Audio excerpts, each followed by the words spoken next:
The man who delivered Brexit and a victory for the Prime Minister, with unfiltered hostility towards members of the press, whose goal of concentrating power around his puppet Boris Johnson, using the power of the removal of the whip for those who opposed his puppet, a government by slogans and weekly U-turns, has now come to an end with Dominic Cummings finally removed. However, he will not be missed by most in Whitehall. The advisor to Boris Johnson was pretty much untouchable, allowing him to break rules that even politicians wouldn't be able to get away with, never mind ordinary members of the civil service or members of the public. He sat in on SAGE meetings and his involvement was kept secret, for he was in control of the narrative.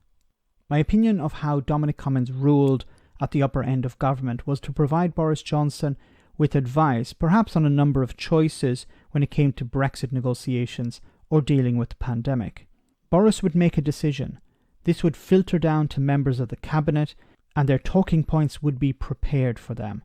At the same time, Cummings and his hand-picked squad in the civil service would get to work implementing his advice to Boris Johnson.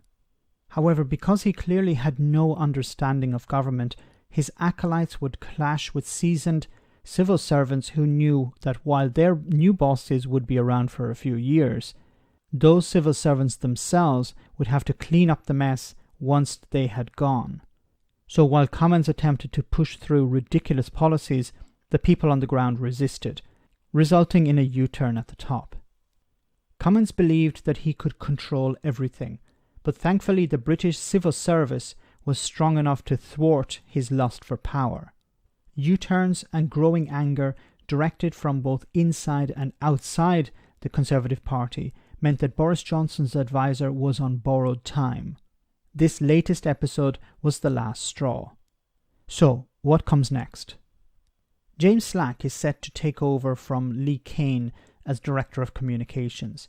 He's a former political editor at the Daily Mail. Even though he's connected to the infamous enemies of the people comments made about judges who were attempting to hold Boris Johnson to account during the prorogation of Parliament last year, he is, however, respected by the lobby reporters and by Number 10 officials.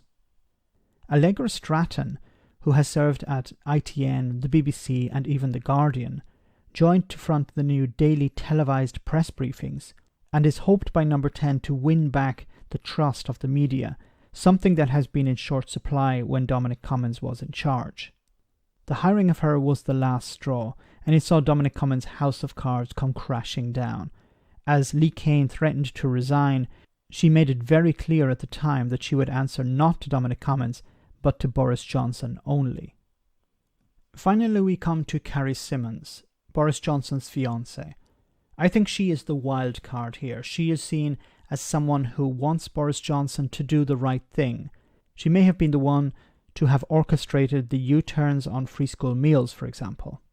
She is said to have convinced Boris Johnson to let go his Vote Leave allies.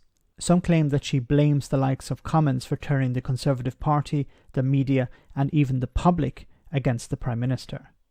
She may be seen as the voice of reason or compassion whispering into Boris Johnson's ear now that Dominic Cummings has been ejected from Number 10. It would be interesting to watch the most immediate crisis outside the pandemic for Boris Johnson to sort out. Of course, Brexit. What will Carrie be advising Boris Johnson to do? Will she convince him to go for a deal or instead crash out? Who is Carrie Symonds and what is her role going forward?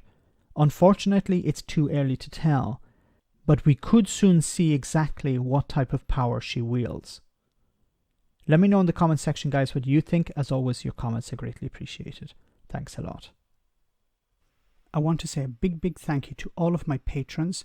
You ensure that this channel continues to exist. I'm eternally grateful for all of your support. If you join Patreon, you will receive instant access to our Discord server, where we have both audio and video chats. You can chat with me and other patrons, where we discuss important and non-important issues. Becoming a patron per month costs about the same as a large coffee, so why not check it out?